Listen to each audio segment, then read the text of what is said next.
Muito boa tarde, meus caros. Tudo bem? Bem-vindos ao canal ADV Xperia. Hoje nós temos uma super live com nada mais, nada menos do que Marcelo Martins Borges, o autor do primeiro livro de marketing jurídico do Brasil e advogado que trabalha especificamente com geração de novos negócios num grande escritório em Campinas. Daqui a pouco o Marcelo entra aqui com a gente já começa a nossa live. Você não pode perder, fique por aqui, daqui a pouquinho a gente já começa. Enquanto isso, pessoal, se vocês tiverem já alguma dúvida, queiram fazer algum tipo de pergunta sobre o assunto, aproveitem já, cliquem aqui embaixo na caixinha de perguntas e já vão colocando ali suas perguntas. Está aqui o Marcelo. Fala, meu amigo, como está você? Tudo bem? Como é que vai, meu amigo? Tudo ótimo, tudo ótimo. Bom Que recebê-lo bom. aqui, viu? Prazer, viu?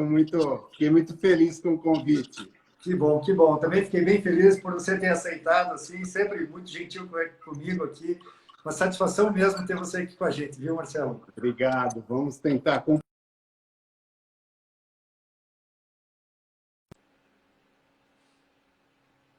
Alô, aqui. Marcelo? Oi, Oi? pois não. Alô? Oi. Oi? Deu uma travadinha, deu uma Ah, tá. travadinha. Então, mas tomara que consigamos colaborar principalmente com as novas gerações. Sem dúvida, sem dúvida. É por isso que a gente está aí, né? Para ajudar o pessoal a entender mais sobre marketing jurídico, a desenvolver suas carreiras, né?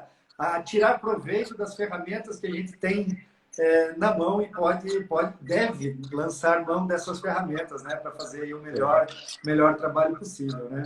É isso aí. Aham. Joia. Marcelo, fique à vontade para se apresentar, falar do escritório em que você está trabalhando. A palavra é sua, por favor, fique à vontade para se Ah, apresentar. tá joia. Muito obrigado, viu? Eu vou pular essa parte só para fazer uma pequena correção.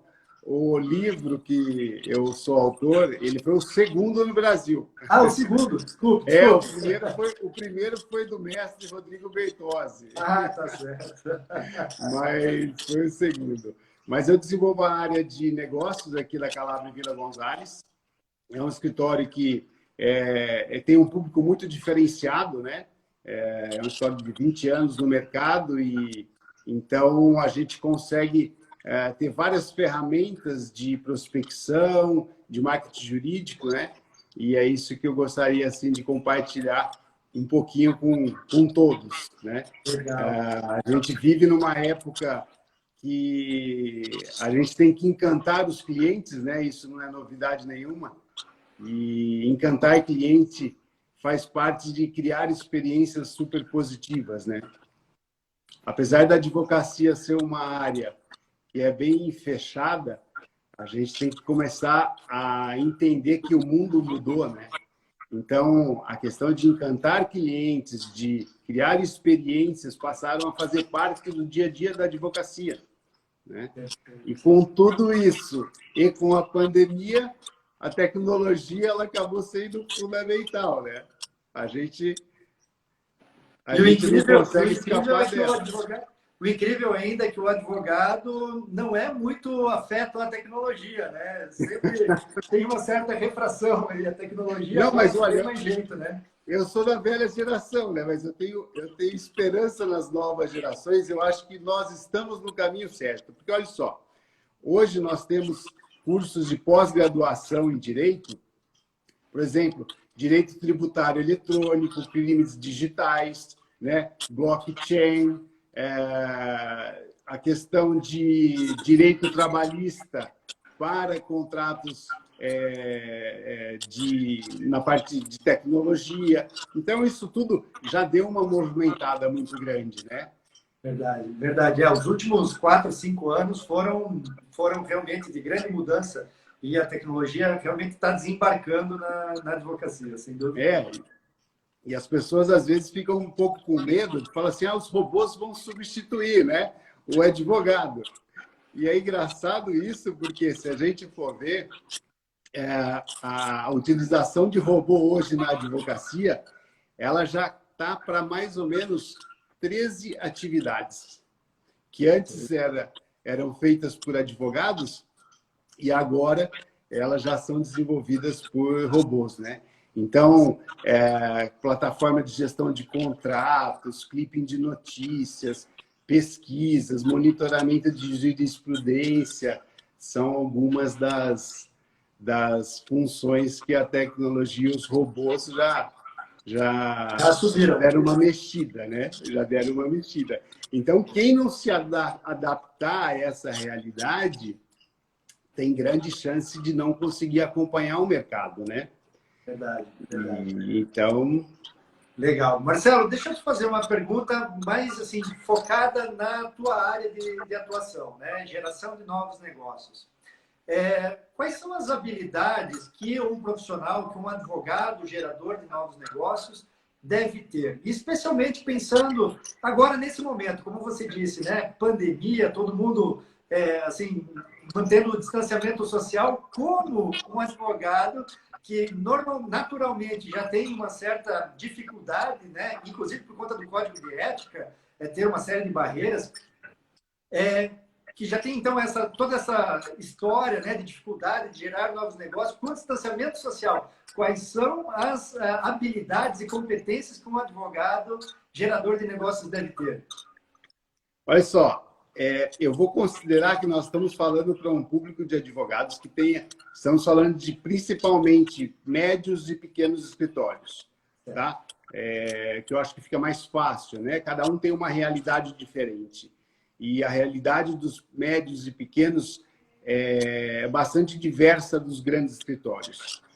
Então, quando a gente fala em novos negócios, uma área de novos negócios, ou uma área de negócios, a gente inevitavelmente vai estar falando em marketing jurídico, né? Você tocou aí na questão das nossas limitações do Código de Ética, provimento 94/2000. A gente tem a esperança que isso vá melhorar nos próximos tempos, porque está tendo uma reformulação, né? Nós tivemos uma reformulação em 2015, com a aplicação em 2016, que, assim, particularmente foi muito ruim, né? Não mudou nada, né? Não mudou nada, né? Tem até alguns erros lá, erros de você não pode colocar o endereço de telefone, só que você pode colocar o seu e-mail, que nada mais é que o endereço eletrônico, né? Mas, por outro lado... Algumas divergências, né? Um capítulo fala de uma coisa, o anterior fala de uma coisa divergente. Um proíbe, o outro permite. Exatamente. Mas eu vejo que essas limitações do nosso Código de Ética, provimento 94/2000, eles de forma alguma impedem que os escritórios, os advogados tenham aí uma atitude proativa, né, em termos de captação. Então, tem que se aprender, tem que se conhecer para poder desenvolver. Quando nós falamos em novos negócios, a gente está falando inevitavelmente em marketing jurídico, como a gente falou. E o que eu vejo é que está tendo uma preocupação muito grande dos advogados com relação à ferramenta de marketing jurídico, considerando isso como se fosse um marketing jurídico, né? São coisas totalmente distintas, né? O marketing jurídico, inevitavelmente, a gente vai passar por conceito, definição, finalidade, né? A questão de se vender, ela é, óbvio, fundamental dentro dos nossos regramentos, e o marketing jurídico é a ponte que une o mercado aos escritórios. Só que a gente tem que seguir o próprio conceito do marketing jurídico, né? E também as finalidades. Então, a escolha de mercado-alvo, por exemplo, é a primeira, né? O escritório, o advogado, ele tem que focar no seu público-alvo, porque dependendo do seu público-alvo, ele vai utilizar determinadas ferramentas de marketing. O que a gente tem visto atualmente é que os advogados têm apostado muito em algumas ferramentas tecnológicas, como a live, por exemplo. Só que eles estão se perdendo dentro da própria live, né? Eles não estão fazendo uma live focada no seu público-alvo, eles estão fazendo uma live. Exato. Né? Estão aparecendo apenas, né? Estou aparecendo. Estou aparecendo. Eu não sei bem para quem que eu estou falando, né? Exato. Mas, então, essa busca por definição do mercado-alvo, ele se torna fundamental para que você consiga adequar a sua linguagem e as suas ferramentas a quem você está falando. Então, eu já vi live, por exemplo, de advogado conversando com um nutricionista sobre a alimentação na pandemia, né? O tema é interessante, mas não para um escritório de advocacia, não para um advogado que está levando a marca dele, né? O assunto é diferente. Então, a gente precisa criar esse costume, né, de não só pensar em ferramenta de marketing jurídico, mas entender o conceito de marketing jurídico, que ele é bem mais amplo, né, do que normalmente a gente vê aí nas redes sociais, né, de advogados utilizados. Não é só criar uma conta no Instagram e sair postando, né? Talvez o seu público nem esteja no Instagram. Né? Exatamente. Né? E o interessante é que houve uma avalanche de advogados no Instagram e eu acompanho muito isso, né? Você também, certamente. Então, eu vi nos últimos, sei lá, acho que nos últimos 2 anos, uma avalanche de advogados saindo, migrando do Facebook, vindo para o Instagram, mas muitos sequer fazem ideia do perfil do cliente-alvo. Né? Não conseguem entender ainda muito bem, não está claro quem é a persona com a qual eles trabalham, quais são as dores que essas pessoas sentem para que o escritório possa resolver, né? Então, assim, bem como você disse, o marketing, ele, antes de mais nada, é um instrumento de entendimento do mercado. Depois que você entende o mercado, aí você começa a dar outros passos, que é justamente na direção de entregar soluções para o teu cliente-alvo, né? Sim. Se você errar na comunicação, ou se você errar na ferramenta, você não vai atingir o resultado, né? Porque a gente tem que pensar, o marketing, ele tem uma finalidade de atender às necessidades, né? Então, como você vai atender a necessidade do seu público-alvo se você não entende a linguagem do seu público-alvo?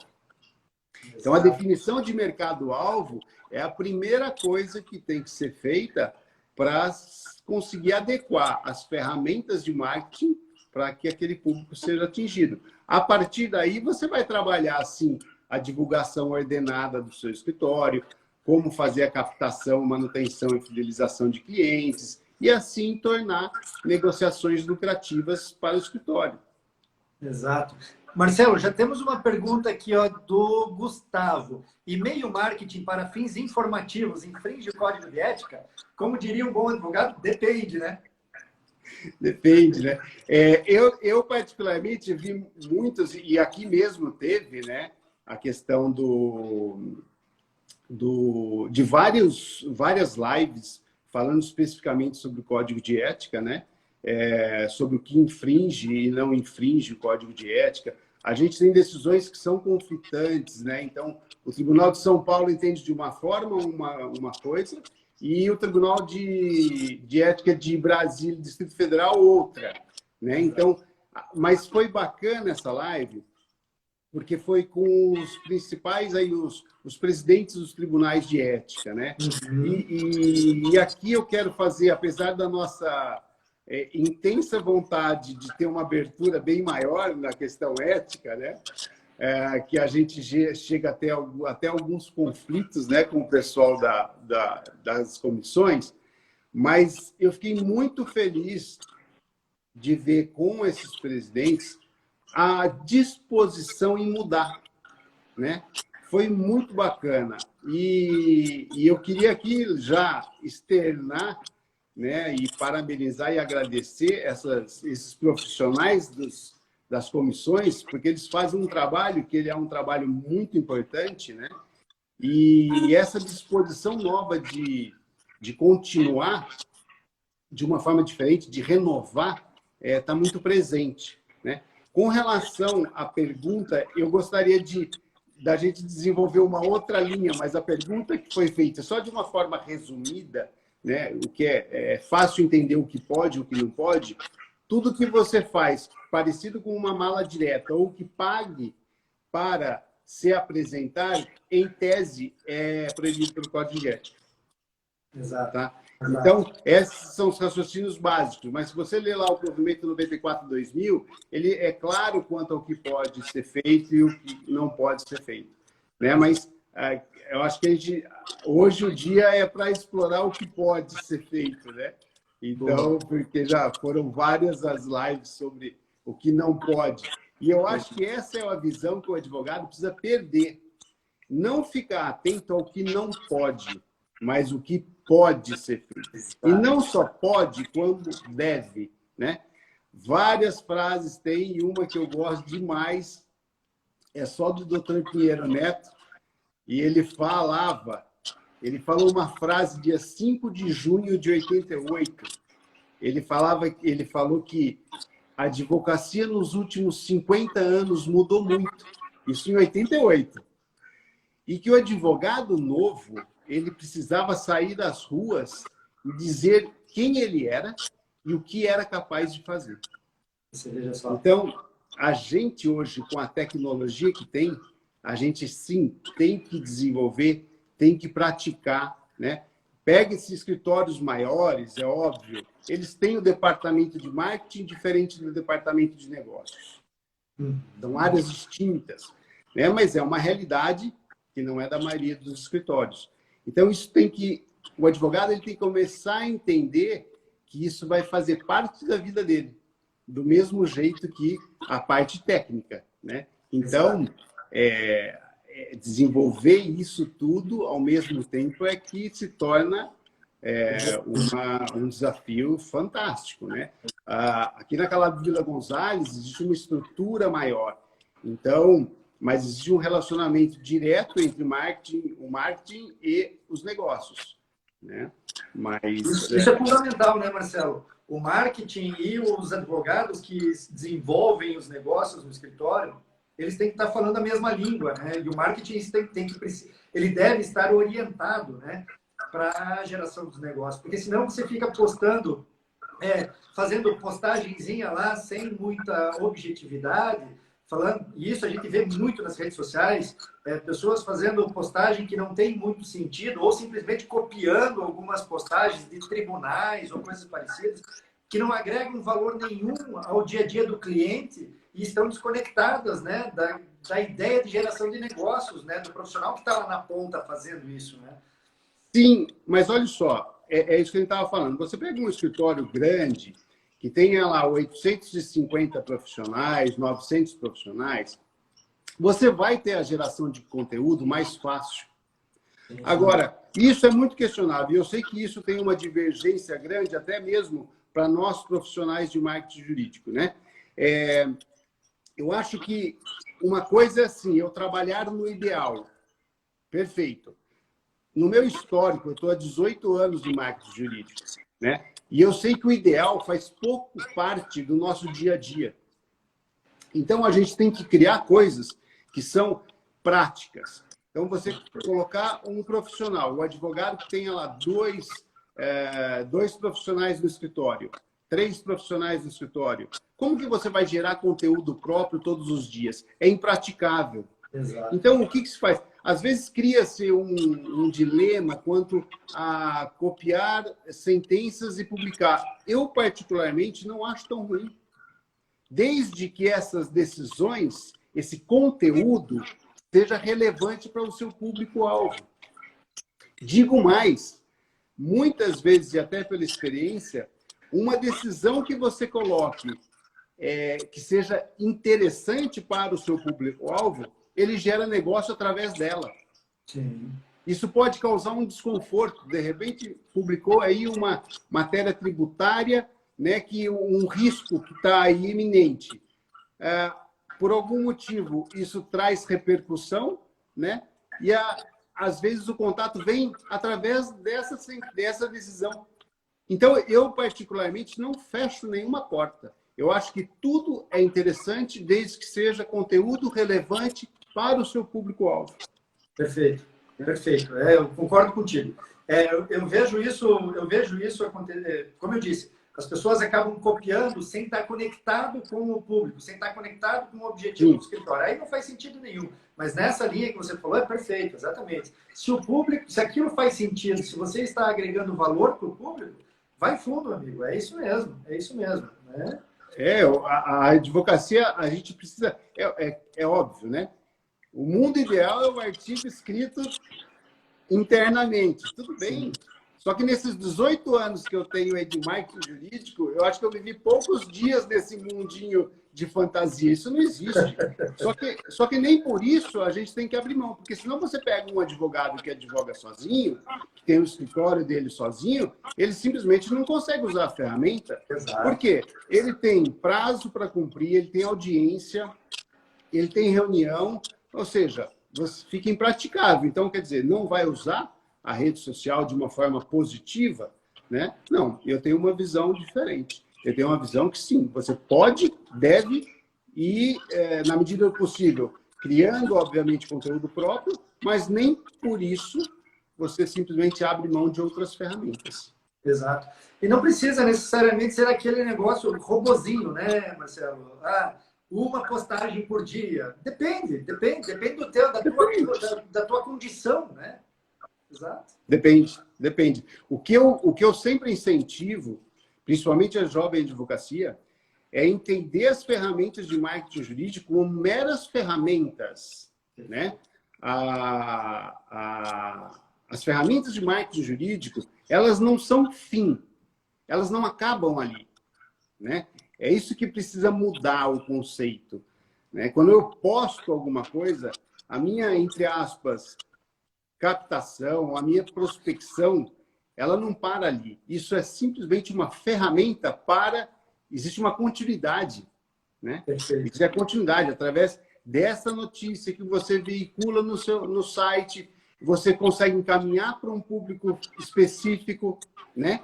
E isso tudo gera negócio. Exato. Então, e a comunicação ela deve ser integrada, né? Você não deve olhar só para uma coisa. Você tem que a comunicação ela tem que estar conectada com várias coisas, né? Não, você falou uma coisa fundamental, né? Às vezes o advogado, até por desconhecimento, não é nenhuma crítica. A crítica eu faço às faculdades que deveriam incluir, né, módulos no mínimo de marketing jurídico e gestão de escritório de advocacia. Eu acho que é uma coisa que isso tende a mudar nos próximos anos, mas é muito importante entender que a ferramenta de marketing exclusiva, eu vou usar uma ferramenta, provavelmente você não vai ter aí nenhum resultado. Mas se você usar várias ferramentas acontecendo ao mesmo tempo, eu acho legal, sabe o quê? Valdemir, eu gosto da ideia da orquestra. Né? A orquestra ela simboliza o que é o marketing jurídico. Então, você tem lá o maestro, né, que é o advogado ou o CEO do escritório, né? E ele é o maestro. E ele vai ali dando algumas coordenadas, né, para cada grupo e tudo acontece ao mesmo tempo. E aí fica aquela coisa belíssima. Exato. Então, o marketing jurídico, as ferramentas, né, e tudo mais, elas andam de uma forma assim, ela é conjunto, é um conjunto mesmo, e tudo acontece ao mesmo tempo. Legal, é isso aí. E com isso tudo, você consegue o quê? Qual que é a maior importância na nossa área? É passar valor, é demonstrar valor. Né? Quais os valores do meu escritório? Né? Como que a gente está posicionado, né, na questão dos conceitos do direito, nas ferramentas, como que eu consigo passar para o cliente que eu consigo atendê-lo da melhor forma. Exato. Né? Eu costumo dizer, Marcelo, que ninguém quer contratar um advogado. Todo mundo contrata um advogado porque precisa dele, né? E ele só contrata aquele advogado que convence a pessoa de que é bom o suficiente naquele assunto que ele tem o problema. Então, eu sou um cliente, tenho um problema, e aí eu começo a procurar na internet algumas possibilidades de solução do meu problema. Daí eu caio lá no seu escritório, por exemplo. O conteúdo que tem no site do seu escritório, nas redes sociais do seu escritório, tem que me convencer de que você me entende do meu problema e é capaz de resolver, né? Olha, vamos falar alguns exemplos, né? Isso é muito real. Eu, particularmente, acho que a advocacia, a visão da advocacia moderna, ela leva dinheiro para os clientes. Ponto. Né? Direta ou indiretamente. Então, você, por exemplo, recuperação de crédito tributário. Você está levando dinheiro para o cliente. Né? Então, uma reclamação trabalhista que o ex-funcionário pede 500 mil, né? Uma bela de uma defesa que você tenha improcedência da reclamação trabalhista ou um acordo muito bem feito, você está gerando, você está trazendo dinheiro para a empresa. Então, a visão que eu tenho da advocacia moderna é diferente um pouco. Nós agregamos valor, né? E nós entregamos valor para as empresas ou para o seu cliente-alvo, né? Então, essas coisas acabam se misturando um pouco, mas a gente tem que entender, né? E a gente tem que transmitir isso. A ideia de que advogado é necessário, é um mal necessário. Não, eu não vejo assim, muito pelo contrário. Né? Eu acho que hoje o advogado ele tem que fazer parte de todos os projetos, né? Porque ele pode sim colaborar. Né? No empresarial, então, isso disparadamente é verdade. Né? Isso... Disparadamente. Né? E é engraçado porque, assim, quando o advogado, o escritório, consegue entregar, passar o valor, né, que ele tem para o cliente se sente não só protegido, como ele investe o máximo que ele puder dentro do escritório. Então, vamos fazer uma analogia das grandes marcas. Né? Os homens gostam de Mercedes-Benz, né? Mesmo sabendo que o carro não custa aquilo que se paga. As mulheres, por sua vez, gostam de uma bolsa Chanel, né? Mesmo que a bolsa não custe o quanto elas pagam. Só que por que se paga tudo isso? Né? Em marketing, independente de ser um marketing jurídico, mas o preço, valor, ele não é ponto decisivo na escolha de compra. Ele fica entre terceiro e quinto ponto. Exato. E olha que engraçado, a revista Análise 500 lançou quais os pontos que são importantes na contratação de um escritório de advocacia. E o preço aparece em quinto lugar. Então, você tem primeiro. A revista Economist, há uns 10 anos atrás, a revista The Economist também tinha feito uma pesquisa semelhante a essa e deu isso globalmente e tinha dado isso também. Era o quinto fator decisório, era o preço também. Então, quer dizer, antes de preço, tem muito mais coisa, né? E em todas elas, a gente está falando o quê? Em marketing. Né? Porque é o marketing que consegue ser a ferramenta e a ponte que vai unir o mercado ao escritório. O primeiro ponto de decisão na escolha de um escritório de advocacia é reputação. Exato. Né? Então, reputação, como que você faz? Primeiro, reputação você constrói, não é do dia para a noite. Exato. Segundo ponto, reputação você mostra. Exato. Se você não mostrar a sua reputação, o que você construiu, ninguém vai saber. Exatamente. Né? Tem se não me engano, uma frase da Priscila Spindiger. Ela fala assim, não adianta nada você ser bom se ninguém conhece. Exato. Né? E eu vou além. Não basta ser bom, você precisa parecer bom. É exatamente isso. Então, quando a gente começa a falar da área de negócios especificamente, a gente tem que entender que tem toda uma bagagem por trás antes disso, né? Que a gente inevitavelmente vai esbarrar no marketing jurídico. Então, isso tudo como conceitos de marketing, né, para se chegar até fechar um negócio, você tem que ter passado por alguns pontos para que a área de negócios consiga trazer resultados positivos. Exato. Temos uma pergunta aqui, Marcelo, do João Pedro. Opa, acabei de entrar. Tenho uma dúvida. Anúncio no Google está sendo permitido pela OAB? Até se me permitir dar a introdução dessa resposta, Fique à existem vontade. divergências, né? Como o Marcelo falou lá mais cedo, existem tribunais de éticas que já se posicionaram favoravelmente, como é o caso de São Paulo, e já teve tribunal, por exemplo, de Pernambuco, se eu não me engano, que se posicionou contrariamente, né?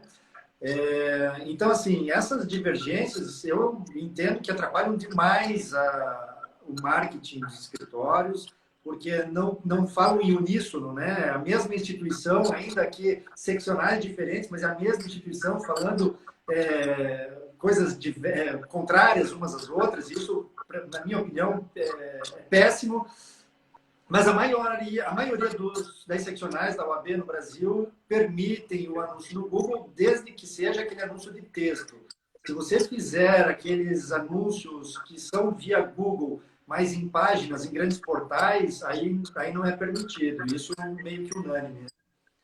É um ponto interessante que muitas vezes as pessoas usam a ferramenta, só que o conteúdo é totalmente antiético, né? Exato. Então, isso precisa estar muito atento. É comum você ver, tem escritórios, tem advogados que colocam, publicam nas redes sociais decisões favoráveis de ações. Né? Então, você fala assim, poxa vida, pode, não pode, isso né? Isso seria legal? É uma coisa. Né? Seria legal em tese, né? Poxa, isso faria bem, né? Agora, seria basicamente o antes e depois do dentista, né? Poderia ser positivo. Agora, marketing jurídico é ético. Se não é ético, não é marketing jurídico. Então, o que os advogados precisam se atentar é muito mais com o conteúdo do que com a forma. O conteúdo precisa ser ético. Exato, né? exato. E não se perder nesse mundo de tecnologia, né? Nesse mundo de o tempo todo na rede social. A rede social virou fundamental, ainda mais nessa época de pandemia. Ponto. Né? Não tem o que se fazer. A rede social hoje ela é praticamente o único caminho que você tem para fazer um contato, né? E a internet também. Né? Você não tem mais aqueles eventos próprios do networking, né? Então, o networking ele tem que ser digital. E isso tudo vai acabar onde? Em gerar conteúdos interessantes e mecanismos que você tem interação. Uma coisa é você fazer uma postagem e pensar da seguinte forma, eu vou postar e pronto, acabou. Não, você tem que ter engajamento. Né? Para postagem... E continuidade, né? E continuidade, Sim. Não basta fazer uma live, você tem que fazer uma live, conectar com as pessoas que participaram daquela live, desenvolver o assunto com aquelas pessoas, depois no 1 a 1, porque se elas fizeram uma inscrição para participar de uma live, deixaram seus contatos, participaram da live, significa que elas têm interesse no teu assunto. E se você termina a live e termina ali aquele relacionamento que começou naquele momento, você perdeu tempo, né? E são coisas básicas. Então, vamos falar do básico, do básico, do básico. Exato. Vamos falar, site. Né? O site, ele pode ser uma página amarela, aquela antiga, né? A nova geração não sabe nem o que é isso, né? Mas, assim, não é lá a questão de se mostrar. Mas você tem que criar mecanismos de interação com o seu público. Né? Não só na rede social, mas desde o seu site. Exato. Ele tem que estar preparado para que o visitante fale com você, de alguma forma. Né? É a mesma coisa daquele ponto, daquela dúvida, né, que fala-se muito. Qual o melhor horário para se postar? Eu já vi muita coisa. Nossa, já vi desde 8 da manhã, meio-dia, e é legal, eu acho. Esse exercício mental, eu acho que tudo é válido. Mas eu ouvi uma e, assim, eu falei, puxa vida, a gente tem os picos, né, de horários, tudo bem. Mas foi uma observação tão bacana que a pessoa falou assim, que você tem que postar o horário que você está disponível para responder. Boa. E eu Boa falei assim, eu falei, que sacada, que bacana. E é exatamente isso. Não adianta eu postar no horário de pico, né, se eu não vou estar disponível para receber uma mensagem naquela hora. Então, Faz todo sentido. fez todo sentido. Eu amei essa ideia, né? Até porque, quando a pessoa está no ambiente digital, ela espera uma resposta imediata, né? Ela não espera, ela não quer ficar esperando horas para receber uma resposta. Sim. É que nem o WhatsApp, né? Mandou o WhatsApp, a pessoa fica olhando. Apareceu 2 risquinhos ali que o outro, que o interlocutor recebeu, se não responder na hora, fica maluco, né? Mas eu acho muito legal isso. E eu acho, sinceramente, que o Código de Ética nosso, o que está em vigor, e o Provimento 94/2000, ele inibe a atuação dos novos advogados. Né? Então, eu sou muito defensor, né, de ampliarmos essas questões, porque é uma oportunidade para as novas gerações de advogados. É a oportunidade que eles têm de se mostrar, como o Pinheiro Neto falou que tem que ser feito. Exato. Né? E de uma forma que não é cara. Exato, exatamente. E veja, até tem um ponto que eu já vi algumas decisões de tribunais de ética, posicionamentos de tribunais de ética, dizendo que impulsionamento e pagamento de publicidade no Google não seria permitido porque é uma mídia paga e que é a utilização do poderio econômico. Primeiro, eu não li, e olha que eu já sei decoro o Código de Ética para o 94. Não existe em lugar nenhum nada falando que é proibido você gastar dinheiro para fazer publicidade. Primeiro ponto. E segundo, se é verdade a questão do utilizar o poderio econômico, os escritórios que têm grandes sedes bonitas, seriam proibidas de tê-las, porque estão usando seu poderio econômico para aparecer da mesma maneira. Aí, o ambiente apenas que é outro, um é digital, e um é físico, né?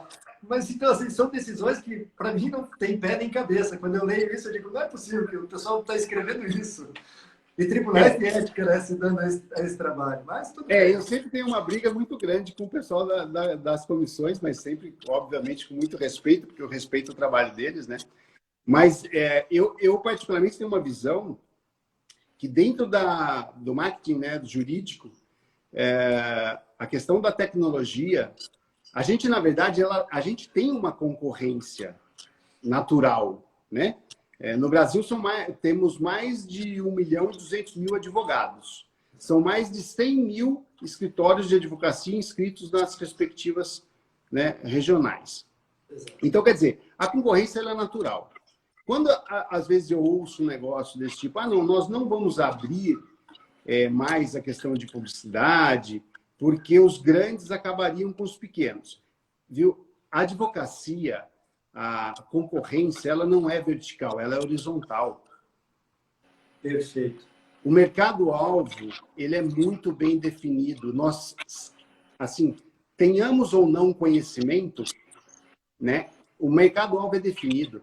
Um escritório com 1.000 profissionais, ele não vai se interessar pela empresa que é atendida por um escritório pequenininho. Então, a concorrência em si, na nossa área, ela é muito mais horizontal do que vertical. E ela já existe. É uma concorrência natural. É uma concorrência natural. Ela é meio velada, porque os advogados se encontram muito nos fóruns, então vira quase amigos, né? Muitos são amigos, obviamente. E isso é muito positivo. Só que chega um momento que tem que ser visto a questão da concorrência. Exato. Concordo, 100%. E tem que ser, obviamente, uma análise saudável da questão.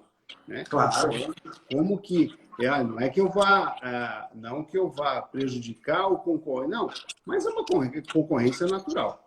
Né? Quem souber usar melhor as ferramentas, obviamente que vai trazer melhores resultados. Né? Da mesma forma, o advogado que está tecnicamente mais bem preparado vai ter melhores resultados por conta da reputação que ele criou ao longo do tempo e tudo mais. Né? É uma questão de preparo mesmo, né? Em todos os sentidos, no sentido técnico, no sentido da gestão e inclusive do marketing. Né?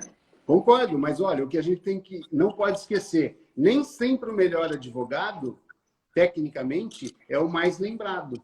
Verdade, Quem verdade. não é visto não é lembrado. Perfeito, Né? exato. Por isso, e isso historicamente tem, em qualquer lugar tem, qualquer advogado que esteja assistindo consegue fazer um exercício mental na sua cidade e falar assim, puxa vida, escritórios que eram de profissionais altamente capacitados no passado, hoje não existe mais. Não Nas passaram para a grandes, próxima geração, né? exatamente. As grandes cidades é muito comum você ver isso. Né? Exato. Então, isso tudo de marketing jurídico, ele vai se preparando a área de negócios. E aí, respondendo a sua pergunta, o que precisa o advogado da área de negócios? Né? Primeiro, tem que ser tem que estar acostumado e gostar de um dinamismo fora de série. Né? Porque ele vai fazer, entre aspas, a figura de um vendedor. É buscar emprego todos os dias. Né? E, tecnicamente falando, um profissional de negócios, ele não pode ser um profissional especializado. Ele tem que ter um conhecimento genérico do direito. Né? Porque ele vai fazer uma prospecção. Óbvio que hoje a gente tem um método de prospecção, né? Você vai visitar aí um possível cliente, uma possível empresa, por exemplo, já sabendo tudo da empresa. Né? Já faz a Então, lição você de vai... casa antes, né? Você já faz a lição de casa antes. Essa parte do contato, seja ele virtual ou físico, ele é o 80% do trabalho. Né? Faltando só 20%, porque os 80% foram antes. Né? De estudo, análise, como atender, como suprir as necessidades e o que oferecer. Né? Então, o advogado ele tem que ser um advogado generalista, que conheça de tudo. Ele não é o advogado técnico. Né? Isso colocando uma área específica de negócios. Sim, sim. Né? Agora, aí esse advogado gerador de negócios, ele lança a mão de alguém mais técnico no momento do fechamento, né? Para realmente dar aquela pesada na mesa, né? Mostrar que, opa, aqui tem conteúdo, né? Sim. O que normalmente acontece é que o advogado de negócios ele abre o caminho, né? E aí depois vem a cavalaria. Que daí eu costumo usar uma figura de linguagem, né? Eu digo que é um hunter, né? O advogado de negócio é o hunter, ele está lá, é o caçador, está na floresta achando o melhor cliente, a melhor oportunidade, né?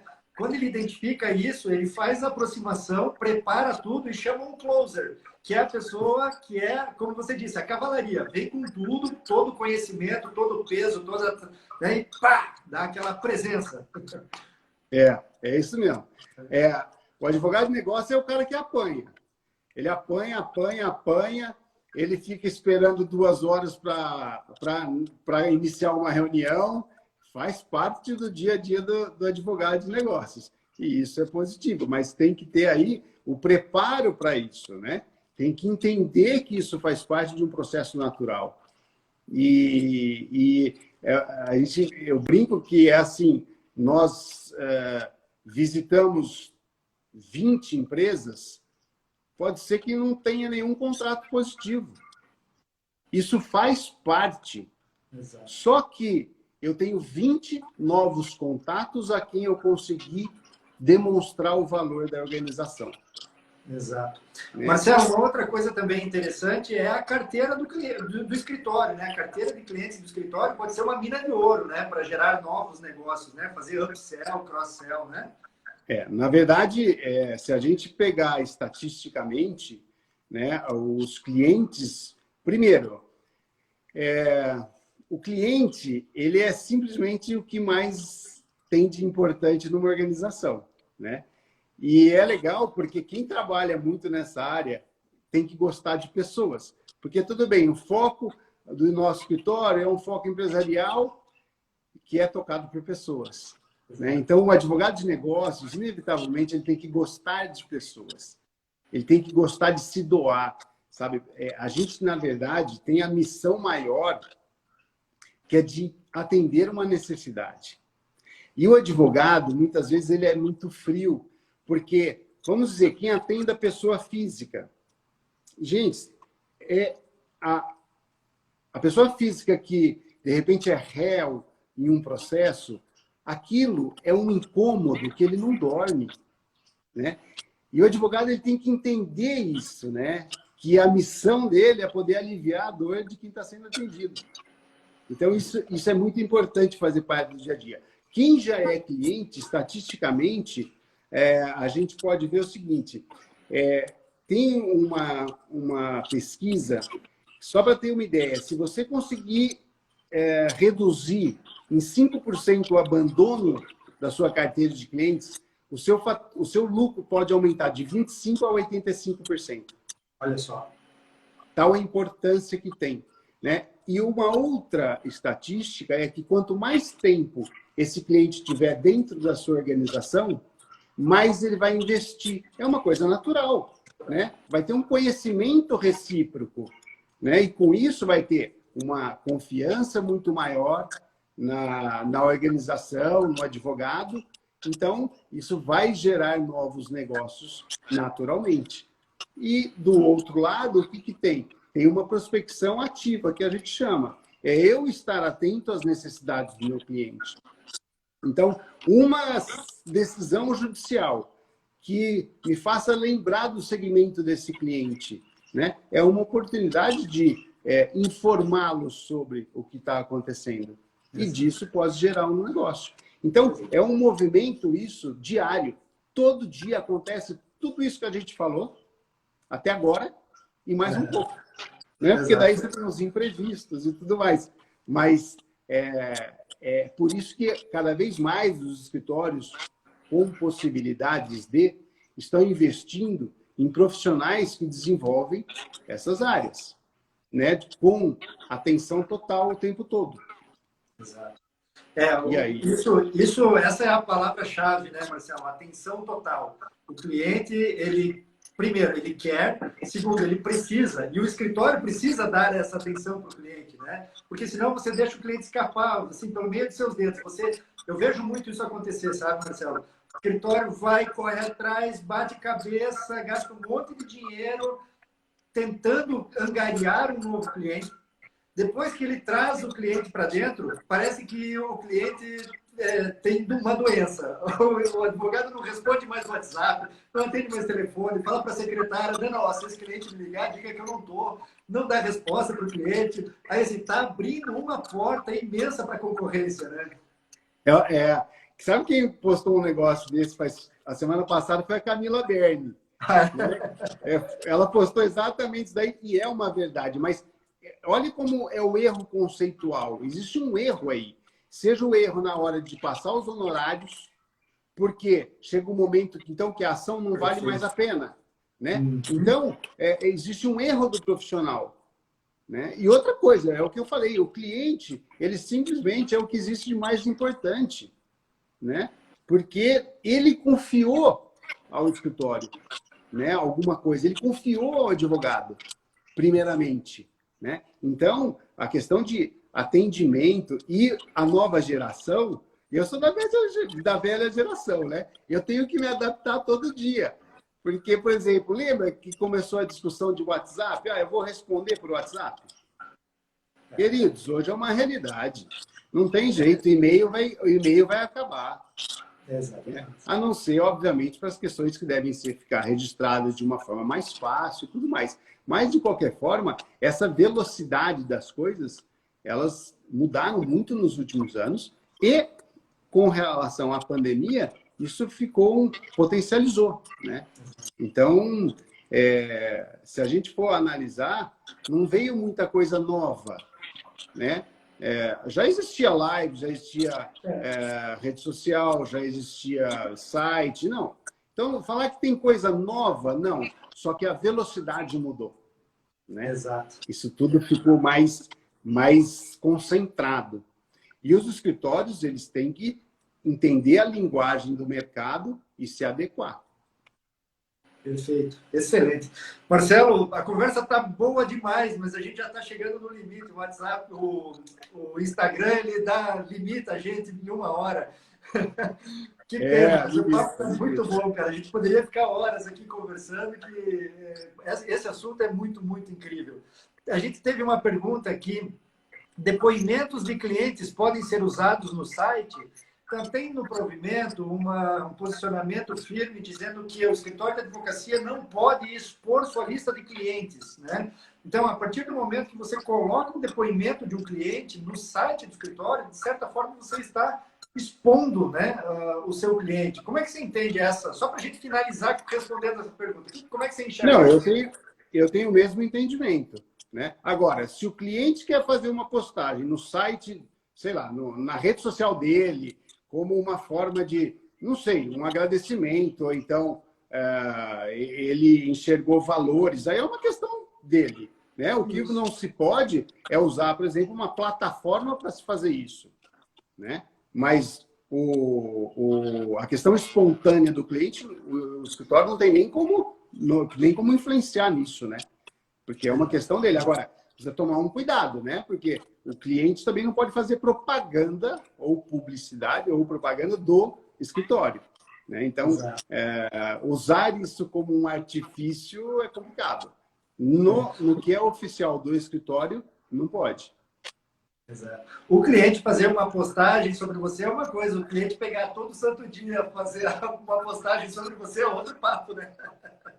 É outra conversa. É outra conversa. Legal. Marcelo, muitíssimo obrigado, meu amigo, pela tua presença aqui, pela tua disponibilidade. Vamos marcar outras conversas dessas, porque isso a gente ajuda muito o mercado a responder dúvidas, a preparar os nossos colegas, porque eu sou da seguinte opinião. O bom combate é combatido com concorrentes e colegas bem preparados. Então, cabe a nós ajudar esses colegas a se prepararem e a ficarem bons. Quanto mais concorrentes bons, melhor fica o mercado, porque a gente duela um baita combate, né, meu amigo? Eu acho que assim, muitos profissionais falam assim, tem muito advogado ruim. Mas você não se espelha no ruim, você se espelha nos bons, né? Exato. Então, é para lá que a gente vai. Você vai para onde você olha. Então, olhe para os melhores, se espelhe e faz igual e vai atrás. É isso aí. Show de bola. Marcelo, meu amigo, muitíssimo obrigado mesmo. Foi uma grande satisfação e, de novo, vamos fazer outras dessa porque é bom demais falar contigo. Eu que agradeço, obrigado. Espero ter colaborado e colocado algumas ideias diferentes aí para que os nossos colegas consigam pensar e desenvolver novos projetos. Com certeza contribuiu. Pessoal, agradecer muitíssimo a todo mundo que participou aqui da nossa live também. Lembrando, no próximo dia 29, a gente vai ter uma conversa com a Letícia Gaijutes. Ela vai falar sobre perfil de LinkedIn, como você deve preparar e potencializar o seu perfil de LinkedIn para ajudar no seu marketing jurídico e ajudar na geração de novos negócios. Então, assim, tudo está conectado aqui. Tudo que a gente fala tem conexão. Marcelo, meu querido, grandíssimo abraço, sucesso aí para você, no seu escritório. Grande abraço. Obrigado para vocês também. Até logo. Tchau, tchau. Tchau.